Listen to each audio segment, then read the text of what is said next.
Hola, ¿qué tal? Mi nombre es Nelson Galarraga. Bienvenidos al mensaje del día de hoy.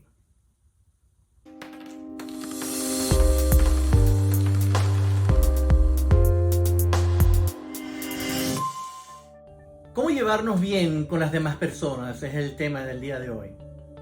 Es acerca de las relaciones humanas y el cristianismo. Comencemos primero entendiendo definiciones básicas, ¿verdad? ¿Cuál sería la definición de relaciones humanas? Bueno, primero que todo es un arte, es el arte de llevarse bien con los demás. Y es un arte porque precisamente requiere de herramientas y de conocimiento para poder tener una buena relación con las demás personas.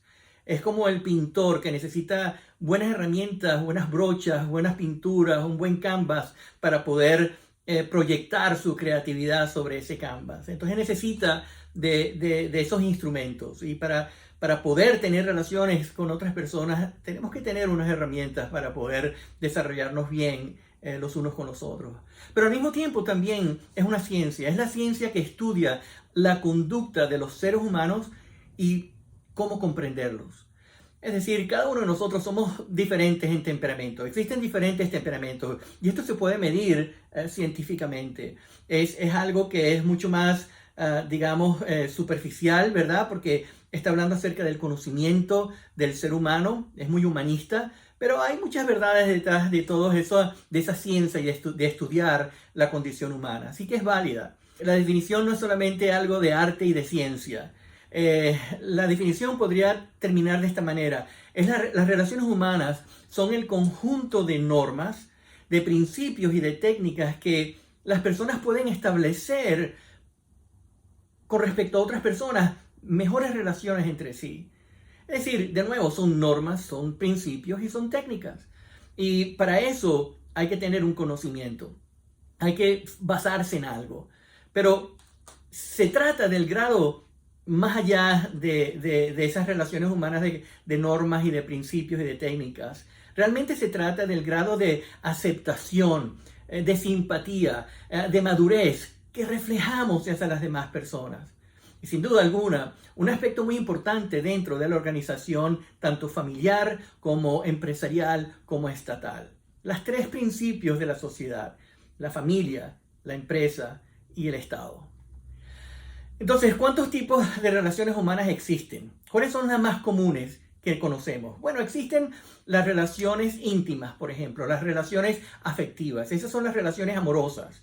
Esa es la relación que tengo yo con mi esposa. La vi, me encantó, me llamó la atención, nos llevamos bien espiritualmente y decidimos casarnos para toda la vida. Y hasta ahorita tenemos 45 años de casados y la estamos pasando mucho mejor que al principio. Esas son las relaciones íntimas.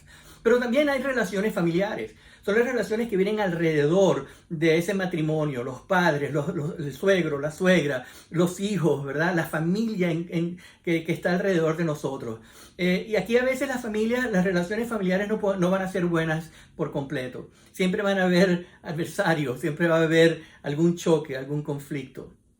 Pero también las relaciones, pueden haber relaciones superficiales. Estas son, por ejemplo, cuando me monto en un avión y a mí que no me gusta hablar cuando estoy sentado en el avión, pero de repente tengo una persona muy agradable al lado mío y empieza a tener conversación conmigo y bueno, pasamos las 4 horas hablando y la verdad que a la final fue agradable haber hablado con esa persona, pero fue una relación superficial, no nos vamos a ver más nunca, ¿verdad?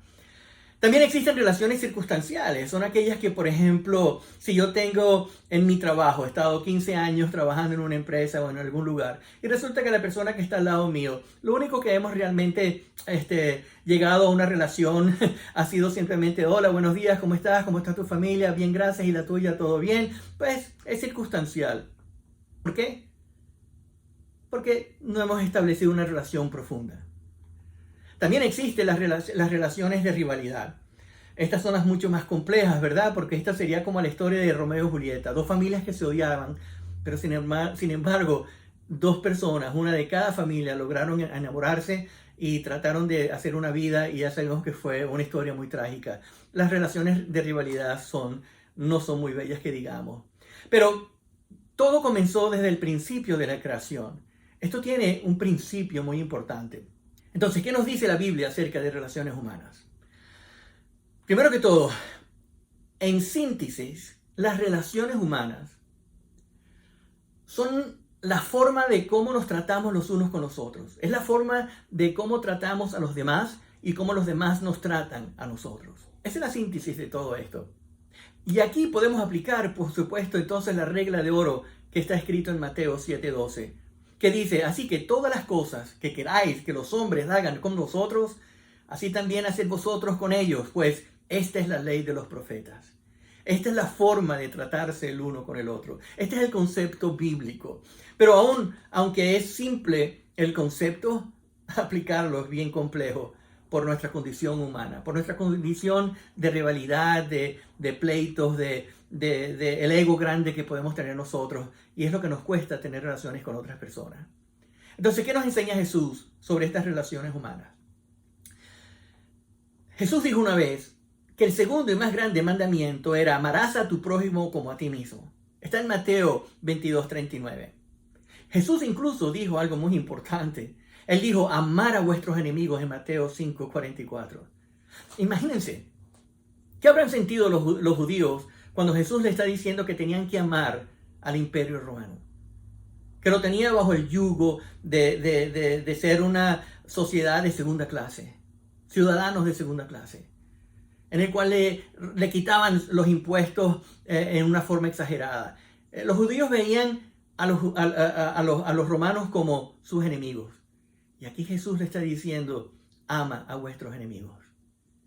No es nada fácil entonces, ¿verdad? Relaciones humanas es aún más complejo cuando hay alguien que nos tiene subyugados. Pero el mandamiento de amar a los demás, tal como Él había amado a su rebaño, fue tanto para sus discípulos como para nosotros mismos. Es decir, Jesús mismo nos dio pues ese ejemplo. Nosotros debemos de seguir su ejemplo, pero sin duda alguna es un desafío singular. Y Jesús dice también lo siguiente. Por ejemplo, utilicemos ahorita las reglas y las herramientas que la Biblia nos enseña. Los principios. Por ejemplo, en Marcos 10:9 dice: por tanto, lo que Dios ha unido, que nadie lo separe. Todos sabemos que este pasaje bíblico está relacionado con el matrimonio. Lo que Dios ha unido, que nadie lo separe. ¿Y por qué razón, si nosotros que estamos en el Evangelio, que estamos tratando de llevar una vida para acercarnos a Dios todo el tiempo, por qué existe el divorcio? Y el índice de divorcio entre los cristianos es tan alto como el del mundo secular. Algo está fallando. ¿Por qué no tenemos buenas relaciones humanas dentro de nuestro matrimonio? Es el pecado, es nuestro ego, ¿verdad? Entonces, por lo tanto, lo que Dios ha unido, que nadie lo separe. Esto es un principio muy importante en el cual, aunque tenga yo dificultades con mi esposa, yo estoy dispuesto y concentrado a obedecer a que no nos vayamos a desunir. Es un principio básico. Pero también, por ejemplo, en Juan 15:12, dice: mi mandamiento es este: amaos los unos con los otros como yo os he amado a ustedes. Piénselo bien. Cristo aplicó una acción de amor muriendo por nosotros en la cruz, amándonos hasta el fin. La Biblia nos dice que Él se despojó de su deidad y se hizo hombre, y en condición de hombre murió por nosotros, solo porque nos amó hasta el final. Si yo aplico ese principio en mi matrimonio, pues jamás voy a desunirme de mi pareja. Si yo aplico eso con mis familiares, nunca vamos a tener una relación tóxica, ni en el trabajo, ni con el vecino. Si aprendemos a amar a los demás como Cristo nos amó a nosotros, viviremos en paz. También Lucas 6:31 dice lo siguiente: haz con los demás lo que te gustaría que te hicieran a ti mismo. El principio ya lo vimos, ¿verdad? Es una ley básica. Es una ley de que, miren, si yo no quiero que tú me robes, yo no te voy a robar a ti.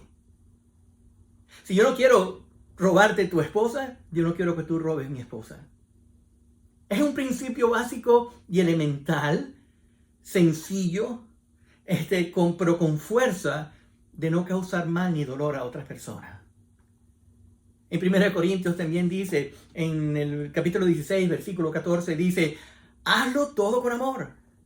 Miren, cuando estamos en relaciones humanas, no muchas veces nos gusta que nos pidan algo. No muchas veces estamos dispuestos en sacrificarnos por alguien o por algo en que compartir con alguna persona. Pero miren, si nos concentramos en el que de la misma manera como Cristo murió por nosotros, se sacrificó por nosotros, y yo estoy dispuesto a hacerlo todo con amor y con sacrificio, las relaciones humanas mejoran un 100%. Hay tiempo para amar y no hay tiempo para rivalidades. Y el último versículo que quiero compartir con ustedes es el Salmo 33:1, que dice, mirad cuán bueno y cuán delicioso es habitar los hermanos juntos en armonía. No hay nada más hermoso de vivir en una comunidad de fe específicamente, pero que se aplica a cualquier tipo de comunidad, de poder disfrutar, de ver qué bueno y qué delicioso es compartir ese amor, ese sacrificio, de tratar bien al uno como yo quiero que me trate a mí, de poder expresar el amor que Cristo me tuvo hacia mí y yo expresándolo de la misma manera a los demás. Eso es la cosa más bella que hay y es lo que hace y trae la diferencia en el mundo. Ahora, en el siglo VIII, y creo por 3 o 4 siglos, comunidades musulmanas, comunidades cristianas y comunidades judías pudieron compartir en armonía 3, 4 siglos, en armonía, no siendo tóxicos, no demandando nada del uno del otro, sino viviendo en esta armonía, en este amor, en este respeto, en esta madurez de relaciones humanas. Y fueron justamente en esos días, o en esos momentos, en esos siglos, en el que la unión de estas 3 importantes religiones, en armonía, la creatividad en el arte, la creatividad en la ciencia, fueron uno de los mejores momentos de la época de la humanidad. Gracias a los musulmanes, gracias a los árabes, que descubrieron el cero. Es la razón que podemos vernos en este momento el uno al otro. Porque el cero es un número importante que no existía, que es el que hace que las computadoras hoy estén funcionando. Verán, salen cosas buenas cuando nosotros sabemos relacionarnos bien el uno con el otro, con respeto y madurez. Pero miren, hay 3 diferentes formas de dirigir a las personas. Y esto tiene mucho que ver con el liderazgo, ¿verdad? Porque hay una dirección autocrática, ¿ok? Que quiere decir que depende de la actitud, depende de que aquí mando yo y no me importa tu opinión. Eso es un tipo de actitud que no es buena en relaciones humanas. Esa es la autocrática. Aquí mando yo. Es mi manera o si no, chao pescado. Es una que tiene dificultades en relaciones humanas. Ahora, también hay otra que es la dirección laissez-faire. Y perdonen mi francés. Pero, ¿qué significa? Es la actitud de personas que dejan que las cosas sigan su propio curso sin interferir, ya veremos qué pasa. Es una forma de dirigir y de ser líder que no tiene gran efectividad en relaciones humanas. Es porque es una persona apática y que no está interesada en mejorar relaciones. Y que si hay conflictos, voy a dejar que esto pase, a ver qué pasa. Y no funciona en relaciones humanas. Y la última es la dirección democrática. Un momentico, yo sé, vivimos en un país democrático y queremos que todos los países sean democráticos, pero la actitud de esta dirección de liderazgo democrática es la actitud de inclusión y de libre pensamiento y la mayoría gana. Pues miren, cada vez que la mayoría gana, queda una minoría que queda no en muy buen estado mental. Así que hasta ahí mismo hay división. Hasta ahí mismo las relaciones humanas no son las mejores.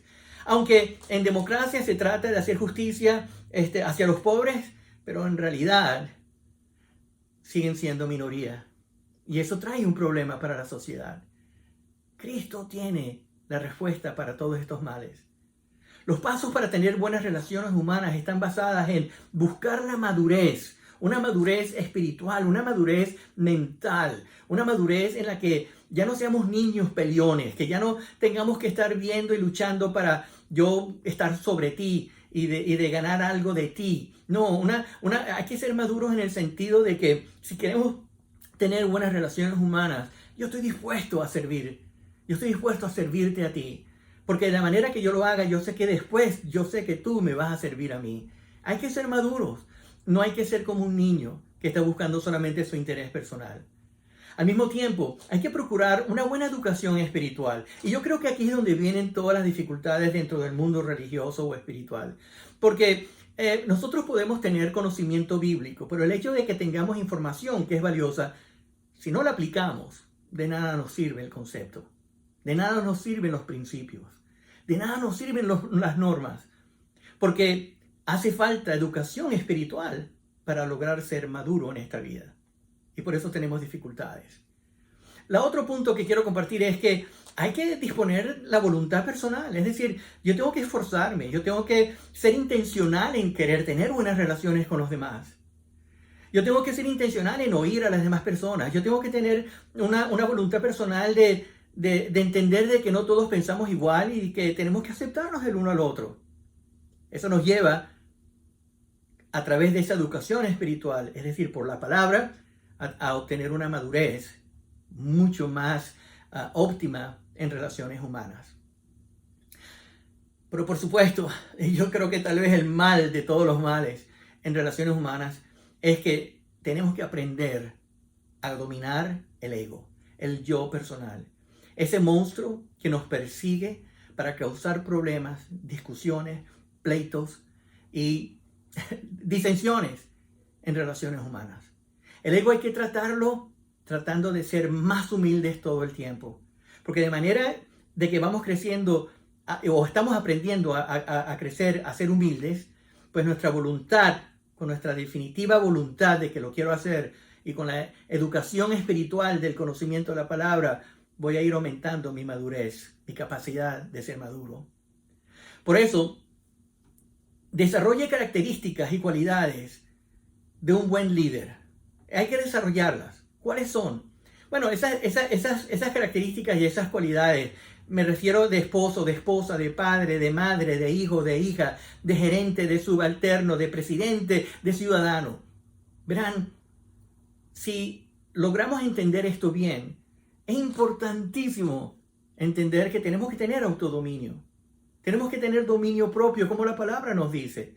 Es algo importante porque si soy muy rápido para enojarme, si soy muy lento para oír, relaciones humanas no van a servir y no van a ser las mejores para tener el bienestar de una paz y de armonía. El autodominio es importante. La oración es importante para el autodominio. Porque, créanme, o sea, todos tenemos un carácter, todos tenemos un temperamento, ¿verdad? Pero sabemos que si manejamos la oración, si manejamos la meditación, y meditación, con esto quiero decir, meditar es meditar en Dios, en su grandeza, en lo que Él manifiesta en este mundo, lo que es para mí, lo que es meditar en la grandeza que Dios es para que podamos darle gloria a Él solamente. Y mientras meditamos en Él, no en nosotros, mientras meditamos en Jesús, mientras meditamos en Dios, el Padre, el Creador del universo, contemplemos. La contemplación es importante. La contemplación es tan importante porque es ahí donde sí vamos a contemplarnos a nosotros mismos. ¿Por qué dije lo que dije? ¿Por qué hice lo que hice? Y voy a contemplar mi forma de vivir diariamente y la voy a comparar a lo que la Biblia me dice que tengo que hacer. Y es ahí donde va a venir la transformación. Es ahí donde va a venir el cambio porque no queremos estar permanentemente en un estado de contrariedad y de pleito. Y de establecer relaciones tóxicas. Tal vez, si vamos un poquito más allá, brindar comprensión a todos los demás en forma imparcial. Es importante en relaciones humanas. Repito, es brindar comprensión a todos los demás en forma imparcial. Tenemos que aprender a oír los dos lados. ¿Okay? Tenemos que aprender a ponernos en los zapatos de la otra persona sin llegar a juzgarla inmediatamente. Si oímos y podemos meditar en lo que está diciendo la gente, pues entonces podríamos llegar a acuerdos en nuestras vidas. Porque miren, los conflictos no son malos. Los conflictos inclusive ayudan a establecer una mejor relación entre dos personas. El problema es que si los conflictos no se solucionan, entonces nos va a llevar a más pleitos y a más disensiones. Así que no le tengan miedo a los conflictos. Aproveche el conflicto para crecer espiritualmente. Pero busque de nuevo también la unanimidad del grupo familiar, del grupo empresarial o del grupo estatal. Si usted es un político, busque la unidad. Si usted trabaja en una organización, tiene colegas alrededor de ustedes, busque la unidad. Y si tiene sus familiares con sus esposas y con sus hijos y con sus familiares completos, busquen ser unidos. Porque bastantes historias tenemos de familias que han entrado en pleitos y que se han enojado eternamente, digámoslo así. Y sobre todo, miren, tenemos que dar ese ejemplo. Cristo nos dejó un ejemplo básico a todos nosotros, que fue su pensamiento, su actitud y su conducta. Mida su pensamiento, mida su actitud y mida su conducta en relación a lo que Jesucristo nos dejó. Imagínense de toda esa paciencia que él tuvo con sus discípulos.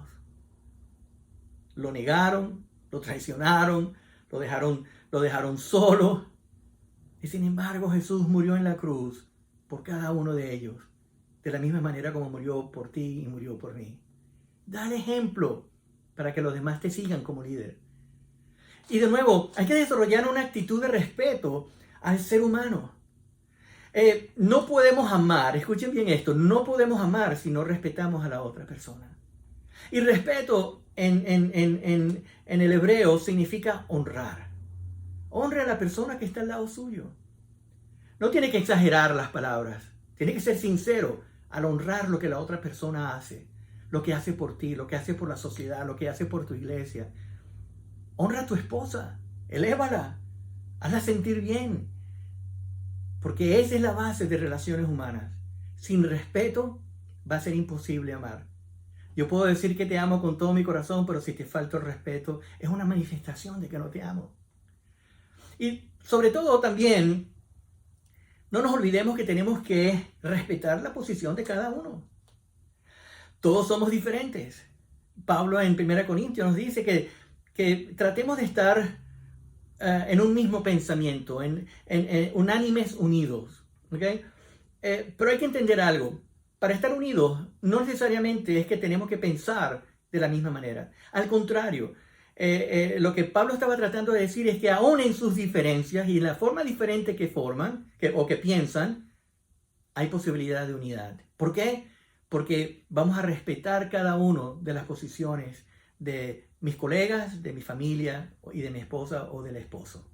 Muy importante respetar la posición de cada uno para que pueda haber una buena relación humana. Y por supuesto, miren, tenemos que tratarnos los unos a los otros con amabilidad. Hace poco estuve en el dentista acompañando a mi esposa y mientras mi esposa estaba adentro, yo me quedé afuera en la sala de espera y entró un señor muy, pero muy simpático que lo primero que hizo fue mirarme a mí, que era el único que estaba en la sala de espera y me dijo, caramba, muy buenos días. Qué cara tan divertida tiene usted, qué cara de alegría tiene usted, me complace conocerle. Y yo, wow, ¿qué es esto? Un hombre muy amable. Ya mismito se volteó a hablar con la recepcionista y de la misma manera la trató con amabilidad. Miren, ese señor se sentó al lado mío y habló como por 1 hora conmigo y fueron uno de los momentos más increíbles que yo he podido tener con alguien que no conozco. Fue amable conmigo, me hizo sentir bien. Y eso es parte fundamental de relación humana. Qué hombre tan increíble. Me imagino cómo será como padre, cómo será como hijo, cómo será como gerente, cómo será como político, ¿verdad? Y ahora, a lo último, tenemos que aprender a darle a cada persona la debida importancia, ¿verdad? En lo que ha hecho en su vida, en lo que ha hecho en ese momento. Un ejemplo es, mi amor, gracias por esta comida tan deliciosa que has hecho. Sé que estuviste estresada durante todo el día, pero tuviste la amabilidad y tuviste el empeño de cocinarme aunque estabas cansada. Gracias, porque me has hecho mi día. Qué lindo, ¿verdad? Todas estas cosas son las que nos pueden ayudar a desarrollar prácticas de relaciones humanas con las demás personas. Si tú desarrollas y practicas estas cualidades, sin duda alguna estarás reflejando a Jesús y el fruto del Espíritu, que es amor, gozo, paz, paciencia, benignidad, bondad, fe, mansedumbre, templanza. Contra tales cosas no hay ley. Miren, la ley nos ayuda para balancear nuestra vida que está en caos. Pero el fruto del Espíritu nos ayuda a vivir en gracia y nos eleva de tal manera que va por encima de la ley. No necesitamos de ley que nos recuerde que tenemos que hacer. Lo que necesitamos es vivir en la gracia. Y vivir en gracia significa vivir en el conocimiento que Jesús nos dio cuando estuvo con nosotros en la tierra. Es aprender a valorar el mensaje de Jesús que nos dijo: busquen primero el reino de Dios. Eso fue lo que vino Él aquí a enseñar, o prácticamente a recordar lo que significa el reino de Dios. Por eso, que si alguien te ofende, perdona. Cuando Jesús estuvo en la tierra, Pedro le preguntó: Señor, ¿cuántas veces tendré que perdonar al que peque contra mí? Hasta 7, dijo Jesús. Y no te digo hasta 7, sino hasta 70 veces 7, es decir, siempre. En Mateo 18, versículos 21 y 22.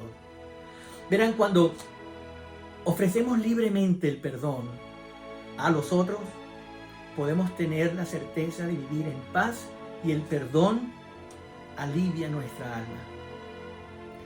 Eso es lo que sucede cuando sustituimos el odio y el resentimiento con amor, con amabilidad y con respeto. Te sentirás más cerca de Dios y verás que hay más paz en tu vida. ¿No fue a eso lo que se refirió Jesús, de que tendríamos vida en abundancia a través del Evangelio que nos dejó? Jesús enseñó las reglas de oro durante el Sermón del Monte. Así que todas las cosas que queráis que los hombres hagan con vosotros, así también haced vosotros con ellos. Vive la regla de oro y experimentarás relaciones humanas que van a llegar a tocar tu corazón y que tú vas a llegar a tocar los corazones de otras personas. Deja el legado de vivir la vida en base a la regla de oro. ¿Estás dispuesto a hacerlo? Bien haces.